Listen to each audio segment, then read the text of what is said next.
जय सिया राम, जय हनुमान। तो कैसे हैं आप? चलिए आज के वीडियो में हम जानेंगे हनुमान जयंती की व्रत कथा। पिछले वीडियो में हमने हनुमान जयंती की पूजा विधि, उपाय सब कुछ बताया है। तो इस वीडियो में व्रत कथा जानेंगे। हनुमान जयंती का पर्व हर साल चैत्र पूर्णिमा के दिन मनाया जाता है। ऐसी मान्यता है इस दिन भगवान हनुमान का जन्म हुआ था। तो चलिए जानते हैं उनके जन्म की कथा।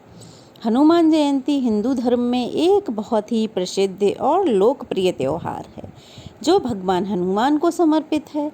दरअसल भगवान हनुमान के जन्मोत्सव को ही हनुमान जयंती के रूप में मनाया जाता है। हम सब जानते हैं इस त्यौहार पर लोग बजरंगबली का आशीर्वाद पाने के लिए उनकी विधि विधान से पूजा करते हैं। धार्मिक मान्यताओं के अनुसार हनुमान जी को संकट मोचन, अंजनी सूत, पवन पुत्र आदि नामों से जाना जाता है। इन्हें भगवान शिव का 11वां रौद्र अवतार माना गया है। पंचांग के अनुसार इनका जन्मोत्सव हर साल चैत्र पूर्णिमा के दिन मनाया जाता है। चलिए अब जानते हैं हनुमान जयंती की पावन कथा। पौराणिक कथा के अनुसार एक बार महर्षि अंगिरा भगवान इंद्र के लोक देवलोक पहुँचे। वहाँ पर इंद्रदेव पुंजिक स्थला नामक अप्सरा के नृत्य प्रदर्शन की व्यवस्था किए हुए थे, किंतु ऋषि को अप्सराओं के नृत्य में कोई खास दिलचस्पी नहीं थी, इसीलिए वह ध्यान मग्न हो गए।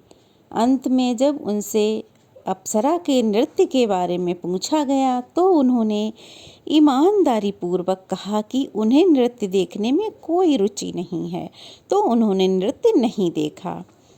अप्सरा पुंजिक स्थला ऋषि की बातों को सुनकर क्रोधित हो गई। उसे लगा कि उसका अपमान हुआ है, तो बदले में ऋषि अंगिरा ने नर्तकी को श्राप देते हुए कहा कि धरती पर उसका अगला जन्म बंदरिया के रूप में होगा। यह सुनते ही अप्सरा ऋषि से क्षमा मांगने लगी, लेकिन ऋषि ने कहा कि मेरा श्राप तो वापस नहीं लिया जा सकता। तब नर्तकी एक अन्य ऋषि के पास गई। उस ऋषि ने अप्सरा को आशीर्वाद दिया कि सतयुग में भगवान विष्णु के एक अवतार प्रकट होंगे।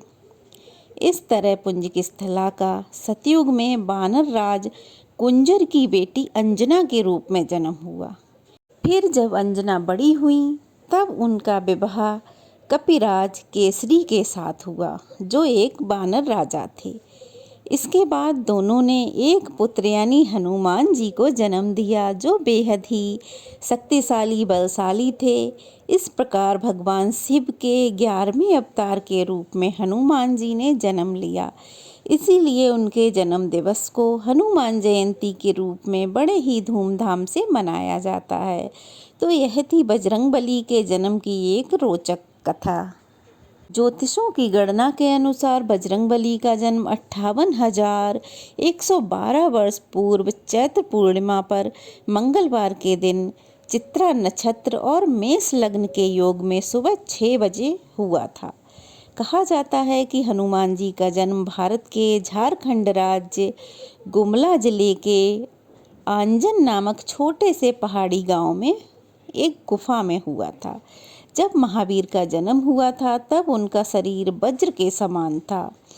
हनुमान जी से जुड़ी एक अन्य पौराणिक कथा चलिए सुनते हैं। सतयुग में संतान प्राप्ति के लिए जब राजा दशरथ ने गुरु वशिष्ठ के मार्गदर्शन में पुत्र कामेष्टि यज्ञ करवाया था, जिसे श्रृंगी ऋषि द्वारा संपन्न किया गया था। यज्ञ संपन्न होते ही अग्निदेव स्वयं यज्ञ कुंड से प्रकट हुए और खीर का पात्र उनके हाथों में था, और तीनों रानियों को उन्होंने खीर बांटने के लिए राजा को दी। उस समय एक चील आकर रानी कैकेयी के हाथ से खीर छीन ले गई और अपने मुख में भरकर उड़ गई। चील उड़ते हुए देवी अंजना के आश्रम से गुजर रही थी। उस वक्त अंजनी ऊपर की ओर देख रही थीं।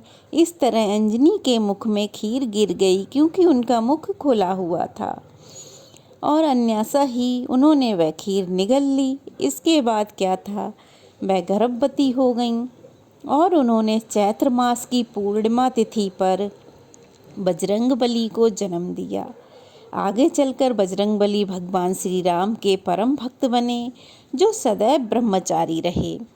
तो यह थी हमारे भगवान श्री बजरंगबली की 2 पौराणिक कथाएं कई हैं, लेकिन ये 2 कथाएं मैंने आपको बताई हैं। कैसी लगी कमेंट बॉक्स में अवश्य बताएं। अच्छी लगी हो तो कमेंट में जय श्री राम जय बजरंगबली का नारा लगाना बिल्कुल भी ना भूलें। और ये ऐसी कथाएं हैं जो कि हमें सुननी चाहिए, अपने बच्चों को सुनानी चाहिए। मेन हनुमान जयंती वाले दिन यानी कि 23 अप्रैल को यह कथा आपको अवश्य सुननी चाहिए और दूसरों को भी सुनानी चाहिए।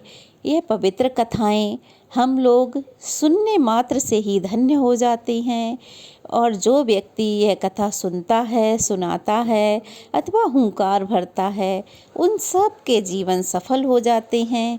बजरंगबली प्रभु श्री राम उन सब का बेड़ा पार करते हैं और उनके जीवन में कोई कष्ट, कोई परेशानी नहीं आती है। तो यह थी हमारे बजरंगबली की व्रत कथा। आप लोग हनुमान जयंती वाले दिन अवश्य ही सुनें अथवा पढ़ें और दूसरे लोगों को भी सुनाएं। तो चलिए फिर मिलते हैं। प्लीज़ चैनल को सब्सक्राइब कीजिए, वीडियो को लाइक और शेयर कीजिए। तो फिर मिलेंगे एक नई जानकारी के साथ। तब तक के लिए जय श्री राम जय बजरंगबली और हनुमान जयंती की आप सबको बहुत बहुत शुभकामनाएं।